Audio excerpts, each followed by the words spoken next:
But just quickly on the Vikings, Darnold, boy, I don't know how you pay him if you're Minnesota. I would imagine they don't. Vikings go from being 14-2 and having a chance at the one to exterminated 8 days later. Just brutal if you're Minnesota. What's the fallout here? Do you anticipate this means they go to McCarthy and Darnold ends up where next year?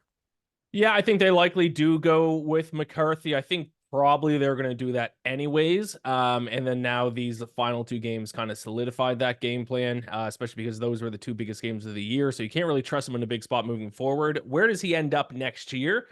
Whew, I mean, there are a lot of possibilities. I would think maybe he doesn't sign until after the draft because maybe teams are going to see if they can get a young guy. I mean, the Steelers obviously seem like that'd be a very Steelers move for them to do. I'm trying to think of teams that need a quarterback but don't draft inside the top 10, and Steelers are kind of the name that comes, you know, I'll say Sam Darnold ends up as a Steeler.